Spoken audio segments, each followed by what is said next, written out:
Assalamualaikum warahmatullahi wabarakatuh pemirsa.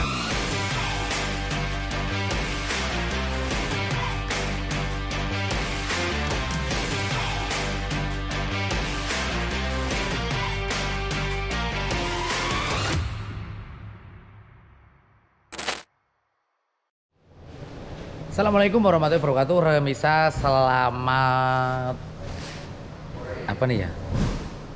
Selamat sore, karena waktu menunjukkan sudah pukul 15.20 ya. Walaupun nanti tayangnya nggak tahu apa pagi atau sore atau malam atau mungkin dini hari. Nah, untuk kali ini saya berada di daerah Balaraja dan di belakang saya ada sebuah truk ya, yaitu dari Mitsubishi dengan tipe HDL 136PS ya.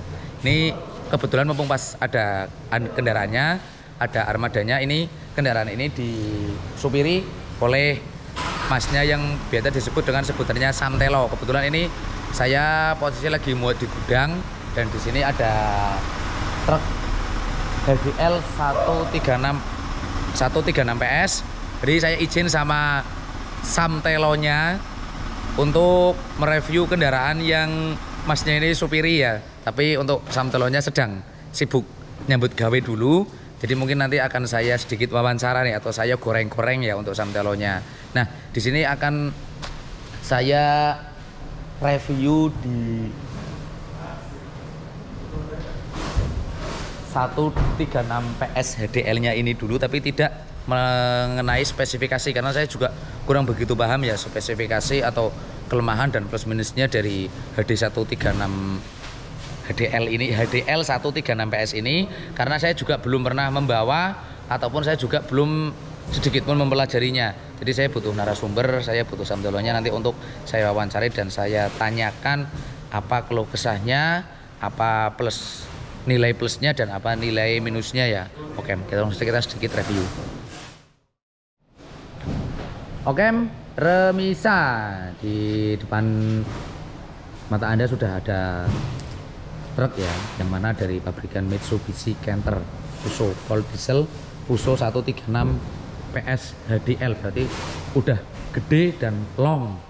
Nah, ini sudah tadi saya bicarakan siapa sopirnya di awal video.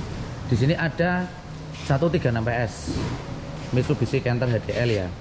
Sedikit akan saya review spesifikasi yang mungkin bisa saya nilai dari bagian luarnya saja. Untuk nilai plus minus bagian dalamnya saya nggak bisa mereviewnya ya, karena Mas Telonya atau Samtelonya ini masih sibuk kerja. Nanti kalau sudah selesai kerja baru akan saya sedikit wawancara untuk interview apa saja sih plus minusnya.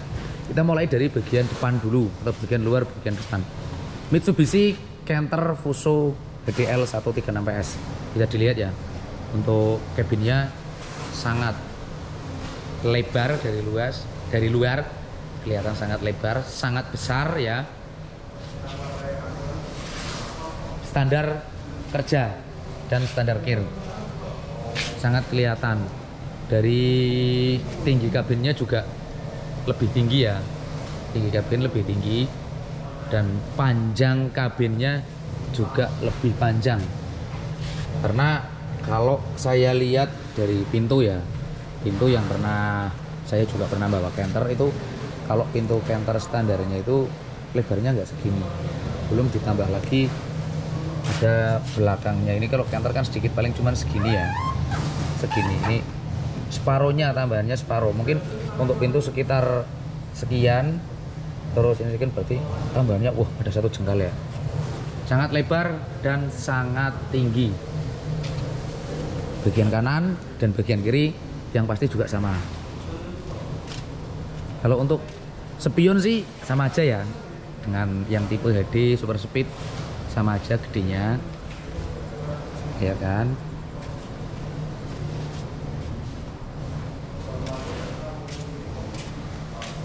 Kita menuju ke spion. Spionnya memang cekung ya, jadi kelihatan semua bagian bawah, bagian atas itu dia jangkauannya lebih luas karena tipe spionnya cekung, beda dengan si Dawok itu ya, hitam yang kelihatan.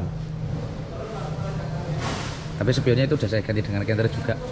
Kita mulai dari bagian luar yang bisa saya nilai sama waktu saya menggunakan Canter dulu. Jadi yang sudah saya pelajari. Nah, mulai dari ban 850 bukan 800 ya, ukuran bannya biasanya 850. Soalnya saya juga belum pernah pakai, jadi ingat-ingat lupa, makanya kebanyakan lupanya ya daripada ingatnya. Ini bisa dilihat.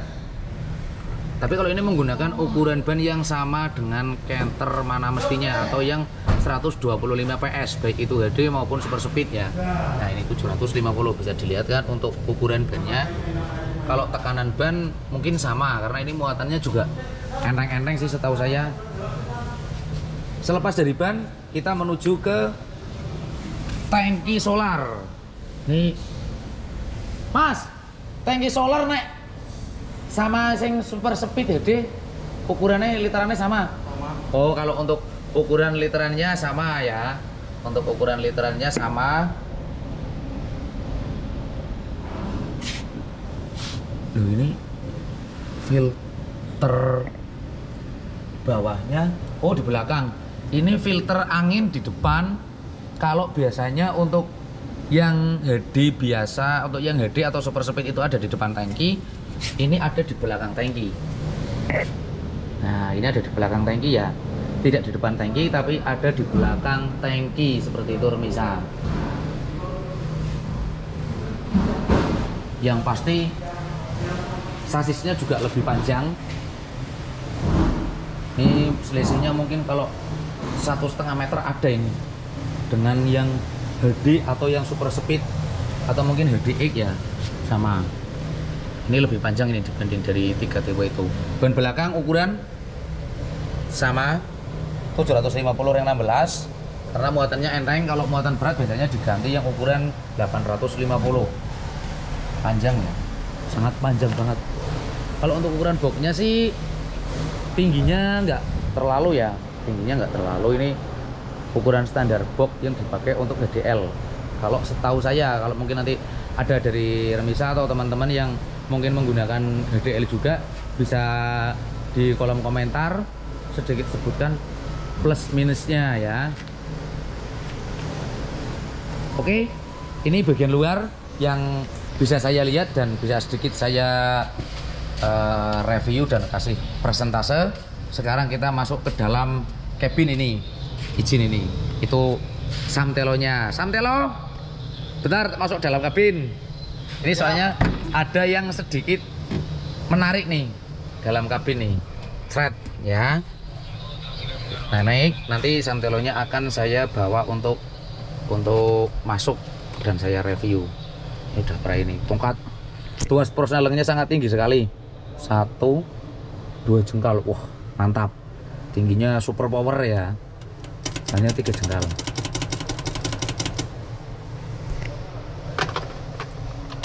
Sangat lebar, kelihatan luas, cuman nah ini nih kacanya, kalau masalah luas masih luasan si Dahok ya, atau dari pabrikan Isuzu. Kalau untuk tingginya, kalau untuk luas kabinnya memang luas ini HDL. Bisa dilihat, ini saya dari sebelah kanan, kita menuju ke sebelah kiri biar lebih leluasa. Oke, Mermisa, ini saya sudah masuk di kabin bagian sebelah kiri ya.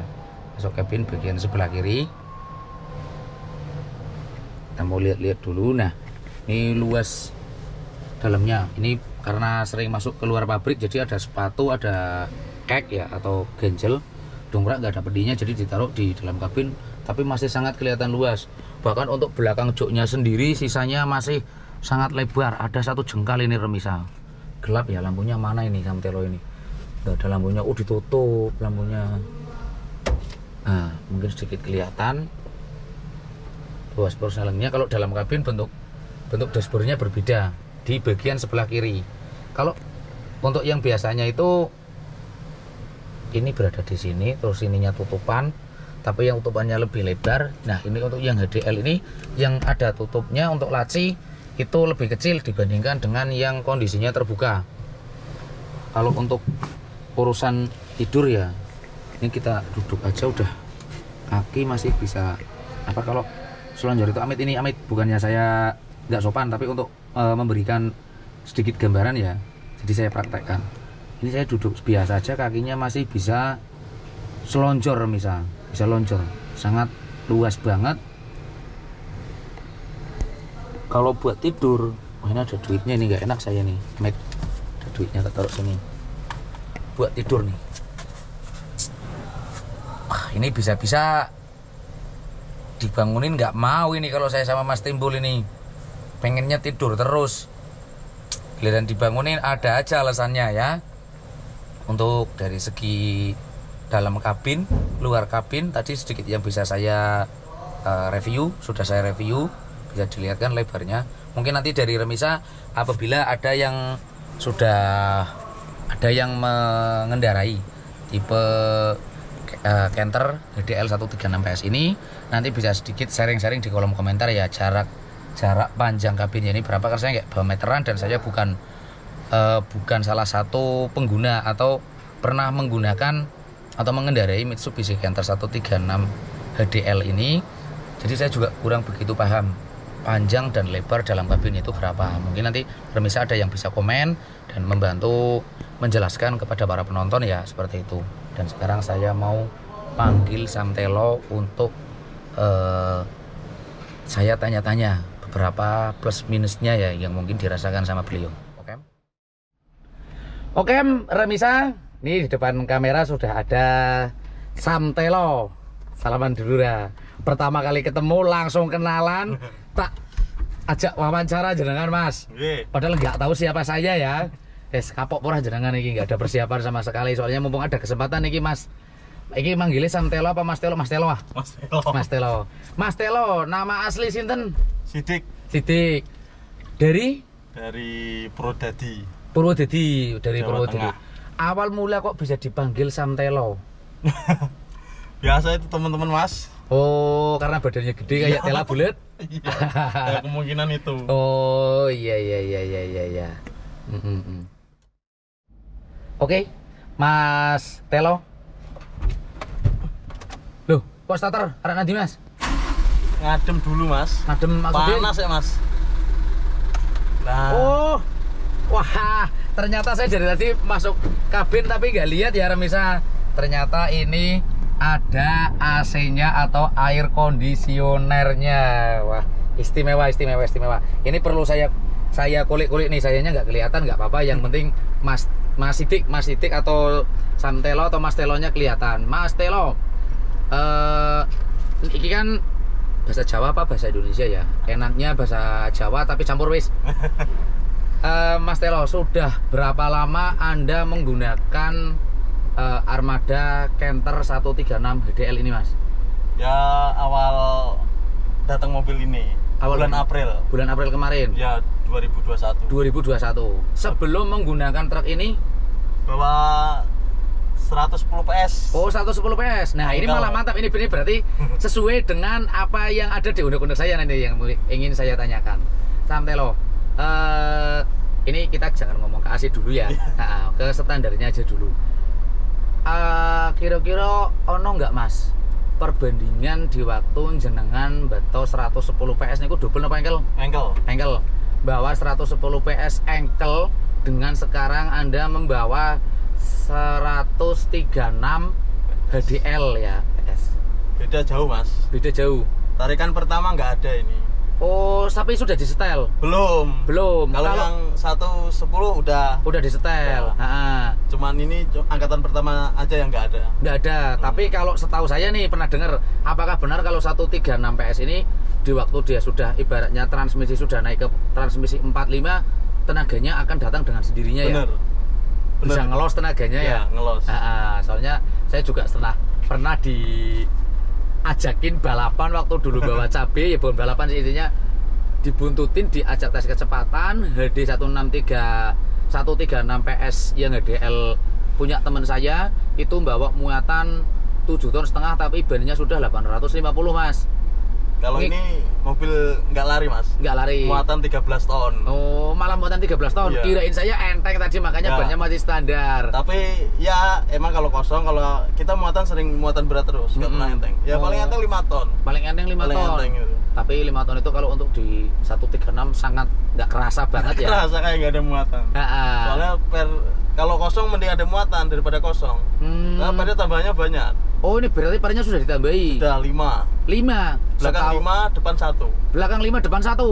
Waduh, istimewa. Soalnya saya dulu juga pernah bawa canter nih Mas Telo. Saya dulu pernah bawa canter tapi tipenya 125 PS HD dan super speed saya pernah semua ya. Itu yang per tak tambahin 22 saja sudah wah, mantep rasanya. Apalagi ini punya jenengan 5 ya.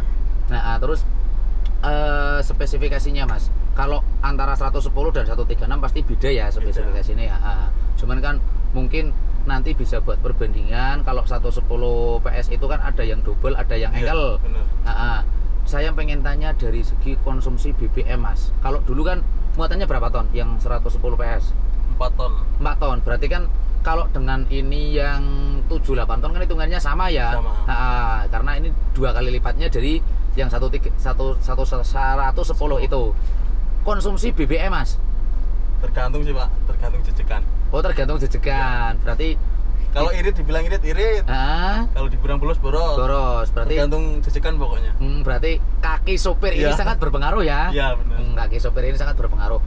Nah, ini kan kita sudah ngomong di situ. Kemudian ini biasanya yang sering orang pertanyakan itu kan katanya kalau tipe HD, tipe super speed, terus 110 sama yang 136 segi pengeremannya lebih beda. Enggak sih, sama aja sih. Sama aja. Karena Anda porsi membawa muatan porsinya berat. Dengan berat ketemu berat ya. Iya. Tapi kalau ya wajar sih. Kantor kalau hujan tuh kan ngeremnya kadang agak bebit. Ya. Kalau hujan tuh ya. Iya. Ya itu kalau kosong itu. Hampir sama Mas kalau bebit itu. Berarti kalau bahasa Indonesianya apa ya kalau bebit? Gubik. Aku sama jenengan itu tetap bingung Mas. Ini soalnya saya juga sambil kademen. Nah, ini mengenai dari segi itu ya. Ini untuk perawatan karena mungkin beda tipe, beda perawatan Mas ya. Jenengan sendiri yang sudah pegang ini. Coba tanya walaupun masih baru ini. Nah, untuk perawatan terutama kita di filter solarnya Mas. Apakah ini dengan kapasitas mesin yang lebih gede? Kita larinya ke filter solar dulu ya. Kalau oli kan tetap ikutnya kilometer. Untuk filter solar ini sama nggak sih waktu jenengan pegang yang 110 PS? Sama. Untuk jangka perawatannya sama. Berarti berapa trip, berapa kilometer? Ya kalau ini sebulan rutin sih Mas. Pasti ganti. Pasti. Oli sama filter. Oh, filter itu sebulan ganti pasti. Berarti tidak. Apakah ini kalau dulu saya 110 PS 1 bulan yang ganti 1 kali, ini 2 kali enggak. Berarti tetap sama-sama 1 kali. Berarti tergantung bosnya. Kalau kita tergantung kita sih mintanya, Pak udah nggak enak, servis ganti semua. Gitu. Berarti tergantung kita sendiri lah. Sama ya. Ini kan Masnya ngomong keseringan bahwa muatan 13 ton nih. Untuk di kaki-kaki yang 136 ini apakah lebih stabil atau malah lebih goyang atau mungkin juga lahernya lebih boros atau gimana Mas? Lebih stabil Mas. Lebih stabil. Selama jenengan bawa dari April 2021 sampai sekarang untuk di kaki-kaki kayak laher per pernah ganti atau ada yang pernah dibenerin atau masih utuh semua? Ini AC diganti. Asnya? Selang AC. Bukan. Oh, lahernya. Nggak ada. Alhamdulillah nggak ada. Oh, berarti masih. Tapi dulu sebelum saya nambah per, pernah miring saya muatan. Bawa drum kempu itu Mas. Bawa 5 drum doang itu. Jadi saya beloknya kenekukan. Terus jadi mobil baru kan namanya mobil baru kan masih licin. Bloknya miring semua jadi ambles. Oh iya. Berarti untuk segi perawatan dan konsumsi suku cadang bisa dibilang 136 ini worth it ya. Tapi kalau untuk di perusahaan-perusahaan ekspedisi kantor barang-barang pabrik itu saya kira memang layak kalau untuk 136 PS. Kalau untuk di kendaraan bak seperti truk yang saya gunakan ini masih jarang digunakan, berarti juga belum begitu efisien ya. Ini kalau menurut saya sendiri. Nah, ini ngobrol-ngobrol masalah AC nih Mas. Ini AC ini yang saya pertanyakan, ini AC ini permintaan jenengan atau permintaan dari bos jenengan? Bos sendiri. Oh, bos sendiri. Dulu pernah nganterin bos ke Karawang, ke mana ya? Bandung. Zaman jalan Jakarta Cikampek baru dibangun tuh kan jelek tuh, sering macet. macet. Ya, waktu pas pembangunan itu. Itu kan nganterin. Bosnya bilang gini, wah kalau ngirim ke sini udah panas, udah bongkar sendiri kan. Makanya sebelum ada 136 itu, ntar kalau udah beli mobil langsung pasang AC. Ini yang kedua, mobil kedua mas. Mobil kedua? Ya, yang pertama dibawa kakak saya. Oh, pasang AC juga? AC juga. Oh, mantap. Berarti benar-benar istimewa ya. Nah ini bos. Kan saya belum pernah menggunakan kendaraan atau menggunakan truk yang ada AC-nya ini mas. Kebetulan ada sampean, jadi sampean yang tak wawancara pertama kali nih ya. Ada nggak sih mas cara kayak kita mengantisipasi? Pertama mengantisipasi, pernah nggak jenengan mengalami trouble di masalah AC ini mas dulu? Dulu pernah. Jadi cuman angin doang, blower doang. Ininya nggak ada, dinginnya nggak ada. Kemudian dicek-cek, ternyata prekon sama selangnya. Selangnya jadi dulu pemasangannya salah mas. Selangnya itu masangnya di atas panbel. Oh, di atas panbel. Jadi kegesek-gesek kan bocor. Terus kok panas, mobil nggak dingin. Dicek itu lah, itu penyakitnya. Terus diganti, udah jadi lagi. Oh iya ini itu doang sih penyakitnya kemarin. Kalau mungkin nggak buru-buru nanti akan mungkin saya jompleng ini kabin ya, biar saya cek teknik pemasangannya itu mungkin beda-beda atau gimana. Ini langsung ke tukang AC-nya atau dipasang di mana ini mas? Karoseri apa? Showroom. Oh, langsung dari showroomnya? Dari showroom minta langsung pasang AC. Oh, berarti original dari showroom itu udah ada AC-nya? Tapi ya dipasangin sama dianya. Sama showroomnya. Ya kita terima beres saja. Terima beres saja. Ya. Oh, biasanya kan kalau yang sudah itu kan pasang sendiri. Dari showroom kan nggak ada, jadi dipasang sendiri. Dari sononya. Lu kan selalu milih mobil. Kalau yang baru mau mobil kayak gimana? Jadi kita saranin mending pakai 136 aja pak. Soalnya 136 kan udah ada blowernya. Iya. Tinggal masang freon berarti ya. Ya udah, ya aja langsung ACC. Oh, berarti 136 ini sudah ada blower pasang, berarti wah ini ya sangat efisien banget ya. Berarti kalau untuk di Isuzu itu Isuzu NKR yang sudah ada blowernya, tinggal masang freon. Sangat istimewa ini. Ngefek nggak sih mas di kayak di mesin misalnya cepet panas atau mungkin bisa ya rata-rata kan saya denger nih ada wah kalau pasang AC itu sedikit berbahaya, sedikit enggak, tapi mungkin kan mas sendiri nanti menjelaskannya, oh ya memang ada efeknya mas, tapi kita juga punya taktik tersendiri untuk mengantisipasi. Monggo. Nggak ada sih mas. Nggak ada. Panas enggak. Kita kalau nungguin bongkaran gini ya hidupin mobil. Kalau di jalan hidupin. Tetap nyalakan terus. Oh mantap, berarti yang ada di sebelah sini pasti nyenyak mas ya. Pasti. Oh sopir semua atau satu sopir satu? Ya kadang kalau jalan satu mobil ya saya sama kakak sopir semua. Kalau jalan dua mobil kadang sendiri. Sendiri berarti kalau mamanya kan yang satu itu kru. Orang gudang diajak sama jenengan. Yang tadi muat ini kan masa saya sendiri kan biasanya nggak sanggup. Oh berarti kalau jenengan berangkat sama dengan kakak rebutan di jok sebelah kiri berarti mas? Tapi kebanyakan dia yang kiri, saya yang di kanan. Ngalah berarti sebagai adik? Sebagai adik ngalah. Oke. Ini mungkin nanti dari Remisa ataupun teman-teman yang menggunakan kendaraan 136 PS HDL ya, dengan tipe yang sama seperti Mas Telo ini, apabila di waktu saya dan Mas Telo ada sedikit kekurangan dalam menjelaskan atau mempresentasikan kendaraan ini, silakan beri di kolom komentar karena waktu kami berdua juga terbatas mas G. Semoga lain waktu saya kesini bisa datang lebih awal, berangkatnya lebih santai dan saya bisa mereview ibaratnya jompleng kabin jenengan, lihat spesifikasi dalamnya seperti apa. Mas Telo terima kasih atas waktu ini. Sukses pokoknya ya. Amin. Jangan lupa kabar-kabar saja. Nanti kalau videonya udah tayang tak kilimi.